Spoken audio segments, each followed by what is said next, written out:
Welcome to gospel ministries. ప్రభు పెట్ట మీకు వందనాలు తెలియజేసుకుంటున్నాను. దేవుని మహాకృపలో మీరందరూ క్షేమంగా ఉన్నారని నేను భావిస్తున్నానండి. చాలా రోజుల తర్వాత మీ ముందుకు వచ్చాను. దానికి చాలా కారణాలు ఉన్నాయి. దాని గురించి తర్వాత మాట్లాడుకుందాం. ఈరోజు ఒక చక్కటి సందేశంతో మీ ముందుకు వచ్చాను. ఈనాటి సందేశం టైటిల్ ఏంటంటే, యేసుక్రీస్తు అందరికీ ప్రభు అయి ఉన్నాడు. యేసుక్రీస్తు అందరికీ ప్రభు అయి ఉన్నాడు. మత్తయి సువార్త 1:3 మనం గమనిస్తే, యూదా తామారునందు పేరేసును జేరాహును కనెను అనేటువంటి మాట మనకు కనిపిస్తుందండి. ఈ మత్తయి సువార్త 1 మొత్తం కూడా మనకు అబ్రహాం మొదలుకొని యేసుక్రీస్తు వరకు వంశావళుల పేర్లు అన్నీ మనకు కనిపిస్తాయండి. అయితే ఈ లిస్టులో కేవలం యేసుక్రీస్తు జీనియాలజీకి సంబంధం ఉన్న వారి పేర్లు మాత్రమే మనకు కనిపిస్తాయి. తక్కిన వారి ఎవ్వరి పేర్లు మనకు కనిపించవండి. కానీ మత్తయి సువార్త 1:3 మాత్రం యేసుక్రీస్తు జీనియాలజీకి సంబంధం లేని జేరాహు పేరుని మనము గమనించవచ్చండి.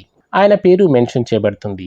పేరేసు మాత్రమే యేసుక్రీస్తు జీనియాలజీలో ఉన్నటువంటి వ్యక్తి. జేరాహు ఆయన వంశావళిలో లేని వ్యక్తి. కానీ జేరాహు పేరు పొందుపరచబడుతుంది. దీనికి కారణం ఏమై ఉండవచ్చు? కొందరి అభిప్రాయం ప్రకారం పేరేసు జేరాహు ఇద్దరు కూడా కవల పిల్లలు కాబట్టి వారి పేరు నమోదు చేయబడి ఉండవచ్చు అని భావిస్తుంటారు. అట్లయితే ఈ వచనానికి కొంత ముందు, అంటే ముందున్న వచనం 2వ వచనంలో ఇసాకు యాకోబును కనెను అనే మాట ఉందండి. వాస్తవానికి ఏషావు యాకోబులు ఇద్దరూ కూడా కవల పిల్లలై ఉన్నారు. మరి ఏషావు పేరు మెన్షన్ చేయబడలేదు, యాకోబు పేరు మాత్రమే మెన్షన్ చేయబడిందండి. సో దీన్ని బట్టి ఇక్కడ దేవుడు ఇంటెన్షనల్గా జెరాహు పేరుని మనకు నమోదు చేసినట్లు కనిపిస్తుందండి. దానికి కారణం మనం ఇప్పుడు ఆలోచన చేద్దాం. మత్తయి సువార్త ప్రత్యేకంగా యూదుల కొరకు రాయబడినటువంటి సువార్త అండి. యూదులకు ఉన్నటువంటి ఒక చెడ్డ ఆలోచన లేదా దురభిప్రాయం ఏంటంటే, మేము ప్రత్యేకించబడిన వారము, మేము ప్రత్యేక జనాంగము, మేము సో స్పెషల్ అనేటువంటి అభిప్రాయం ఉందండి.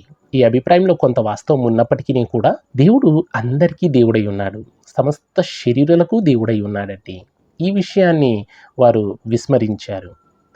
సో దేవుడు ఈ పేర్లని మెన్షన్ చేయడంలో ఏదో మనకు చెప్పాలనుకుంటున్నాడండి. అదేంటంటే, ఆదికాండం 12:3 అబ్రహామును పిలిచిన దేవుడు అబ్రహాముతో ఏమంటాడు? నీ ద్వారా భూమి మీదున్న సకల వంశస్థులు ఆశీర్వదింపబడుదురుగాక అని ఆయన ఆశీర్వాదం ఇస్తాడండి. అంటే సమస్త భూజనులందరినీ ఆశీర్వదించడానికి ఒక అబ్రహాముని ప్రభు ఎన్నుకుంటాడండి. మత్తయి సువార్త 1 మనం గమనించినట్లయితే, అబ్రహాము కుమారుడు దావీదు కుమారుడైన యేసుక్రీస్తు వంశావళి అని మనకు మత్తయి సువార్త ప్రారంభమవుతుంది. వాస్తవానికి అబ్రహాము కంటే ముందు ఎంతోమంది పితరులు ఉన్నప్పటికీ కూడా, దావీదు కంటే ఎంతోమంది పితరులు ముందు ఉన్నప్పటికీ కూడా అబ్రహాము దావీదు పేర్లు మాత్రమే మనకు హైలైట్ చేయడం వెనకాల దేవుడు ఒక సందేశాన్ని యూదులకు తెలియజేస్తున్నాడు. అదేంటంటే, అబ్రహాము సమస్త జనులకు అనగా అన్యజనులందరికీ సాదృశ్యమై ఉన్నాడు. దావీదు యూదా గోత్రానికి లేదా యూదులకు సాదృశ్యమై ఉన్నాడు. అదేవిధంగా పేరేసు యూదా వంశస్థులకు సాదృశ్యమై ఉన్నాడు. జెరాహు అన్యజనులందరికీ సాదృశ్యమై ఉన్నాడండి. ఈ 2 వచనాల కాంటెక్స్ట్ని బట్టి మనకు అర్థమయ్యేది ఏంటంటే, దేవుడు కేవలం యూదులకు మాత్రమే దేవుడు కాదు, అన్యజనులందరికీ కూడా, సమస్త జనులందరికీ కూడా ప్రభు దేవుడై ఉన్నాడు, ఆయనే రక్షకుడై ఉన్నాడు అని దేవుడు యూదులకు మత్తయి సువార్త ద్వారా తెలియజేస్తున్నటువంటి సందేశం అండి. ఈ విషయాన్ని తర్వాత పౌలు భక్తుడు అపోస్తలుల కార్యం 10:36 రోమపత్రిక 10:12 ఎఫెసీయులకు రాసిన పత్రిక 4:6 ఈ మాటలు పౌలు వివరిస్తారండి. యేసుక్రీస్తు అందరికీ ప్రభు అయి ఉన్నాడు, ఆయన సమస్త శరీరులకు రక్షకుడై ఉన్నాడు అనే విషయాన్ని పౌలు వివరిస్తాడండి. సో కంక్లూజన్గా మనకు ఈ మత్తయి సువార్త 1:3 ద్వారా దేవుడు యూదులకు తెలియజేస్తున్న సందేశం ఏంటంటే, ఓ యూదా ప్రజలారా, నేను మీకు మాత్రమే రక్షకుడిని కాదు, సమస్త జనులకు రక్షకుడినై ఉన్నాను. కాబట్టి యేసుక్రీస్తు ఏ ఒక్క కులానికో ఏ ఒక్క మతానికో చెందినటువంటి దేవుడు కాదండి. ఆయన సమస్త శరీరులకు దేవుడై ఉన్నాడు. సమస్త శరీరులకు రక్షణను అనుగ్రహించడానికి ఒక అబ్రహాముని ఎన్నుకున్నాడు, ఒక జనాంగాన్ని ఏర్పరచుకున్నాడు. అయితే వారు తప్పిపోయారు.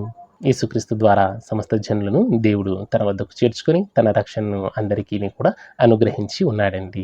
సో దీన్ని బట్టి మనకు అర్థమయ్యేది ఏంటంటే, యేసుక్రీస్తు అందరికీ ప్రభు అయి ఉన్నాడు. దిస్ ఈజ్ ద కంక్లూజన్ అండి. ఈ వచనం ద్వారా దేవుడు అందరికీ తానే దేవుడై ఉన్నాడు, తానే రక్షకుడై ఉన్నాడు అని యూదులకు తెలియజేస్తున్నాడు. యాజ్ వెల్ యాజ్ మనకు కూడా తెలియజేస్తూ ఉన్నాడు. ఇలాంటి మరిన్ని సందేశాల కోసం గాస్పెల్ మినిస్ట్రీ ఛానల్ను సబ్స్క్రైబ్ చేయండి, లైక్ చేయండి, షేర్ చేయండి. మరొక సందేశంతో త్వరలో మీ ముందుంటాను. Until then keep watching. Thank you. God bless you.